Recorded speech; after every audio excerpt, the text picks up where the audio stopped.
Bon, je me lance un petit vidéo, une courte vidéo en fait, là.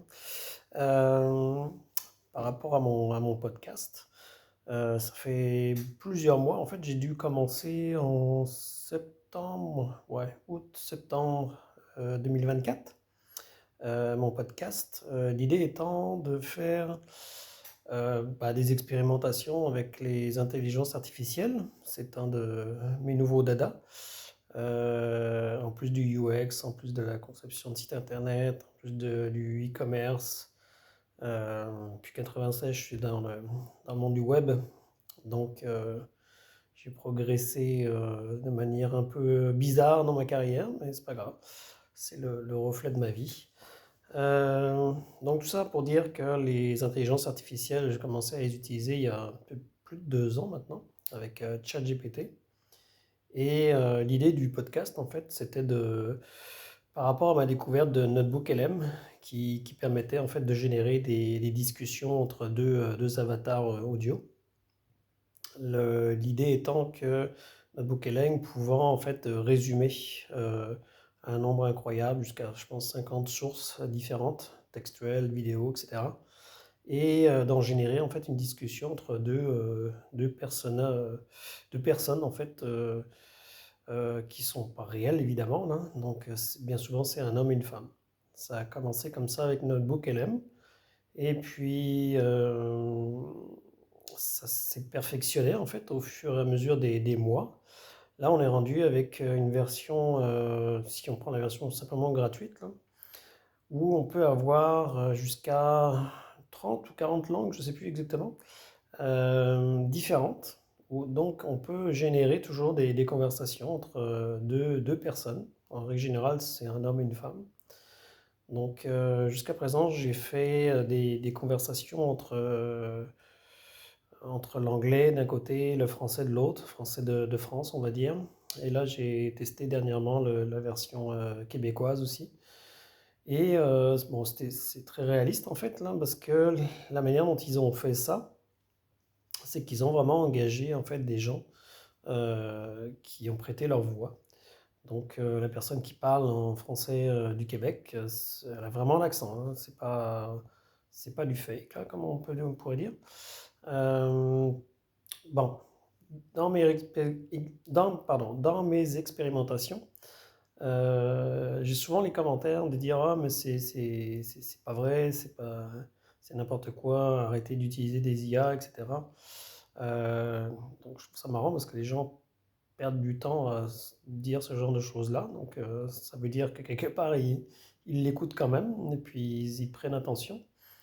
À mon avis, ce genre d'outil-là est quand même là pour rester. Ça reste un outil intéressant. Il ne faut pas évidemment se fier à tout ce que les IA peuvent nous dire. Faut rester avec un esprit critique le plus possible. Et dernièrement, j'ai vu justement des trucs là-dessus. Euh, un jeune qui a suivi les instructions de ChatGPT a fini par se suicider. C'est le genre de nouvelles là, qu'on ne veut pas voir, là. Franchement, c'est pas une bonne idée là, de suivre à la lettre ce qu'une IA peut dire, hein, quelle qu'elle soit.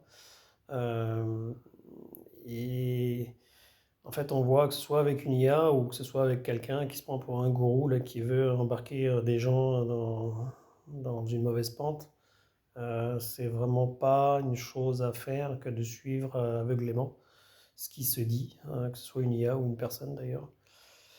Donc, euh, donc je reviens sur l'idée de ce podcast-là.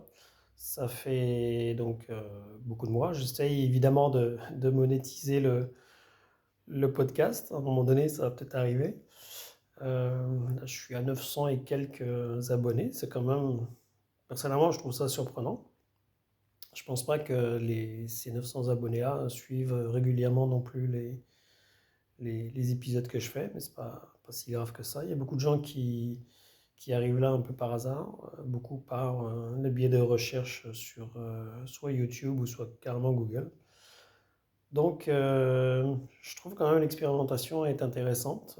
Je m'en sers et puis je me suis pris à réécouter justement mes épisodes un peu en rafale pour voir. Et ça reste, moi personnellement, je trouve ça que ça reste intéressant. C'est pas des vidéos qui sont faites pour être regardées, mais vraiment écoutées, donc en podcast.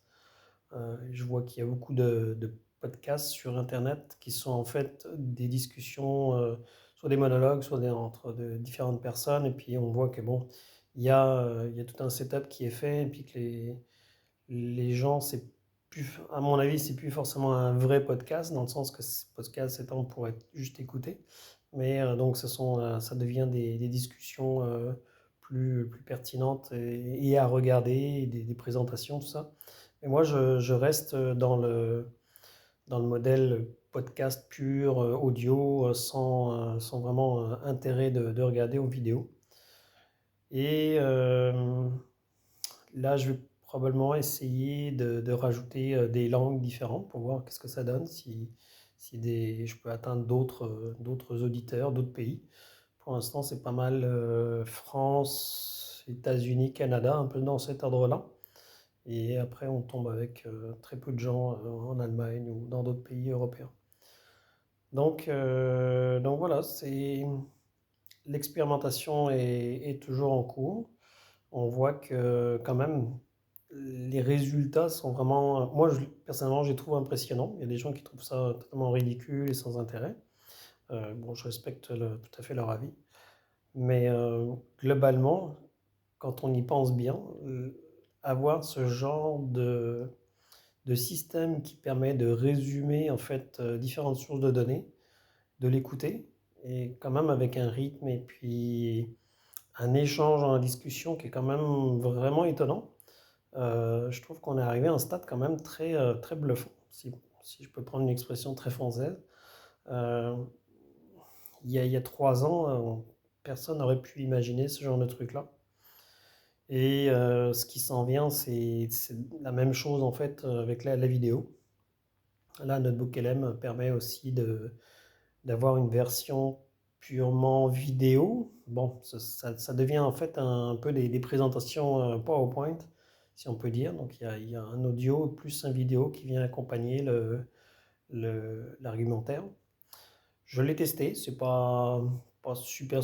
J'en ai fait un ou deux épisodes comme ça juste pour voir, là, mais bon, je suis pas convaincu. Mais dans un cadre académique, ça peut avoir une pertinence, ça peut avoir un intérêt. Il faut voir. Tout est à être testé, mais je pense que l'avenir est là. Ce genre de podcast-là, évidemment, n'est pas fait pour remplacer des podcasts avec des personnes qui ont des opinions, etc.